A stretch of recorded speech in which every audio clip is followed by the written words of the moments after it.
अवनी बंसल एक हरदा ज़िले में कांग्रेस का उभरता हुआ चेहरा।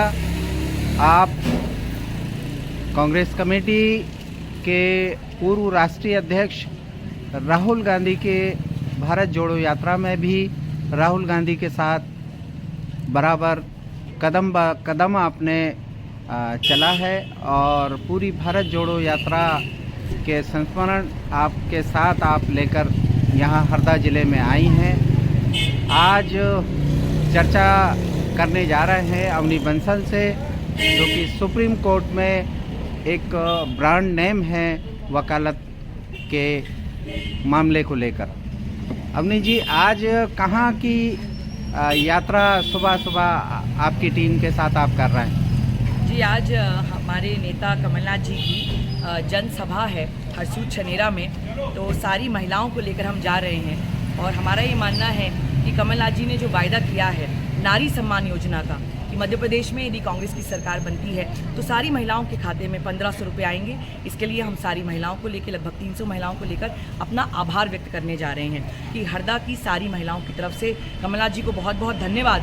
क्योंकि ये जो एक स्कीम है, हमें पता है कि कोविड के बाद किस प्रकार से महिलाओं को घर चलाने में दिक्कत हो रही है, तो ये जो 1500 रुपये महिलाओं के खाते में आएंगे, इससे एक बहुत बड़ा बदलाव की उम्मीद हम देख रहे हैं। और इसके लिए हम आभार प्रकट करने कमलनाथ जी को हरसूद और छनेरा जा रहे हैं। सुनने में ये आया है कि आपने भारत जोड़ो यात्रा में सतत भागीदारी दर्ज कराई है और सुप्रीम कोर्ट में भी आप वकालत करते हैं। हरदा चूँकि आपकी जन्मभूमि है, ये इतना सब कुछ होते हुए भी आप अपनी कार्यस्थली, अपनी जन्मभूमि को ही क्यों बनाना चाह रहे हैं? उसका बड़ा सीधा सा जवाब है। देखिए, भारत जोड़ो यात्रा में मुझे एक चीज़ का एहसास हुआ कि जो सारे बड़े बदलाव हैं वो तभी आते हैं कि जब आप पेड़ की जड़ों पर ध्यान देते हैं। पेड़ों की जो पत्तियां हैं, फूल हैं, फल हैं, वो तो आते रहेंगे, लेकिन पेड़ों की जो जड़ हैं उनको सींचना ज़रूरी है। तो मेरे पास एक अपॉर्चुनिटी थी, मैंने दुनिया घूमी है, मैं ऑक्सफोर्ड में पढ़ी, मैं हार्वर्ड में पढ़ी, मैं सुप्रीम कोर्ट में पिछले 8 साल से वकालत कर रही हूँ। लेकिन मुझे ऐसा लगा कि जो बड़े बदलाव हम इस देश में देखना चाहते हैं, चुनाव जीतना हारना छोटी बात है, लेकिन जो बड़े सामाजिक बदलाव हम देखना चाहते हैं उसके लिए हमारी जड़ों को मजबूत करना ज़रूरी है। और मेरी जड़ें जो हैं, चूँकि वो हरदा मध्य प्रदेश में, इसलिए मैंने ये निर्णय किया कि मैं हरदा मध्य प्रदेश से अपना काम करना शुरू करूँ। वकालत एक ऐसा जॉब है जिसमें कंटिन्यूटी होना बहुत ज़रूरी है और राजनीति भी ऐसा ही जॉब है जिसमें कंटिन्यूटी होना बहुत ज़रूरी है। कैसा आप वकालत और सियासत इन दोनों के बीच निर्णय कर पाएंगे? देखिए, एक्चुअली मैं निर्णय नहीं कर रही हूँ, क्योंकि हम यदि अपने देश का इतिहास देखें, आज़ादी की लड़ाई देखें, तो जितने भी सबसे अच्छे वकील देश के रहे हैं उन सब ने देश की आज़ादी के लड़ाई में एक बहुत बड़ा योगदान दिया है। तो वकालत की खूबसूरती ये है कि एक वकील जो है वो इस प्रकार की राजनीति में दखल रखने के लिए एक समझ रखता है। तो मुझे लगता है कि राजनीति और वकालत जो हैं, दो ऐसे प्रोफेशन है जो हैंड टू हैंड जाते हैं। जितनी मेरी वकालत की मैंने पढ़ाई करी है, मैं संविधान की स्टूडेंट रही हूँ, मेरे सारे मास्टर्स और स्पेशलाइजेशन संविधान की पढ़ाई में हुए हैं। लेकिन अब मुझे लगता है कि संविधान की जो बचाने की लड़ाई है उसे सिर्फ न्यायालयों में नहीं लड़ा जा सकता। न्यायालय महत्वपूर्ण है, लेकिन सिर्फ न्यायालयों में नहीं लड़ा जा सकता। 2011 से मेरा रजिस्ट्रेशन है, तो मुझे लगभग अब 12 से 13 साल प्रैक्टिस करते हो गए। एक पूरी टीम है, तो वो तो पूरी मदद कर रही है, कोई भी बड़ा काम आप अकेले नहीं कर सकते, तो एक पूरी टीम है।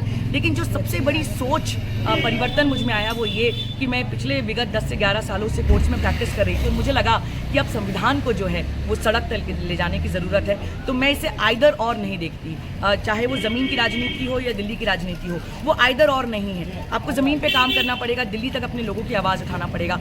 यदि हम बात करते हैं महिलाओं की और पुरुष की, मुझे लगता है वो आइदर और नहीं है कि आप सिर्फ महिलाओं की बात करें। जब महिलाएं आगे बढ़ेंगी तो पुरुष आगे बढ़ेंगे, पूरा समाज आगे बढ़ेगा। और उसी प्रकार से मैं वकालत और राजनीति को भी आइदर और नहीं देखती। मेरी जो वकालत की पढ़ाई है, मेरी जो संविधान की समझ है और मेरे कोर्स का जो एक्सपीरियंस है, अनुभव है, मुझे लगता है कि वो सब कुछ ज़मीन पर काम आएगा। और ज़मीन पे जब मैं लोगों के साथ घिसूंगी अपनी चप्पल, तब वहाँ से जो मुझे सीख मिलेगी तो मुझे ये भी समझ पैदा होगी कि इस देश की कानूनी व्यवस्था में क्या क्या बदलाव करने की आवश्यकता है। तो मुझे लगता है इन दोनों में हमें संतुलन बनाने की आवश्यकता है। हरदा ज़िले में आपकी सतत निरंतरता को का क्या मायना समझें? लोग यहाँ के नागरिक और कांग्रेसी हलकों में सुगबुगाहट है कि आपकी जो निरंतरता यहाँ लोगों से मिलना, सभाएं करना, गांव ग्रामीण अंचलों में अधिक से अधिक आपके दौरे होना, महिलाओं से मिलना, ये क्या बताता है? देखिए, मुझे लगता है कि शायद कुछ लोगों को ऐसा लग रहा होगा कि अभी एक्टिव हूँ। मैं 2016 से, जब से मैंने कांग्रेस ज्वाइन किया, पहले मैं प्रोफेशनल्स कांग्रेस में दिल्ली की वाइस प्रेसिडेंट बनी, मैं नेशनल स्पोक्स पर्सन हूँ यूथ कांग्रेस की, और महिला कांग्रेस की नेशनल लीगल एड कोऑर्डिनेटर हूँ। तो जहाँ तक मेरी समझ है, जिस दिन से मैंने राजनीति चुनी है उसी दिन से मैं निरंतर अपने काम करते जा रही हूँ, क्योंकि मुझे लगता है कि आज कांग्रेस की जो लड़ाई है वो देश की आत्मा बचाने की लड़ाई है। तो वो किसी भी स्तर पर हो, हर व्यक्ति को 365 दिन 24 घंटे की राजनीति करना होगा, और राजनीति करना नहीं होगा, राजनीति जीना होगा।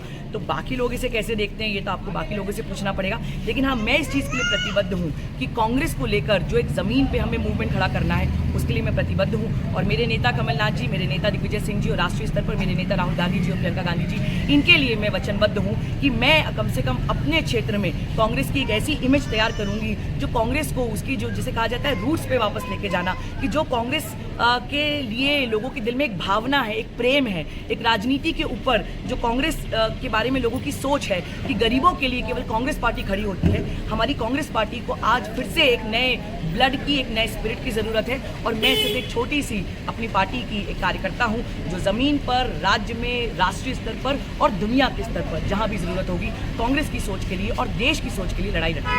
धन्यवाद। एक अंतिम प्रश्न, क्या आसन्न विधानसभा चुनाव में टिकट की दौड़ में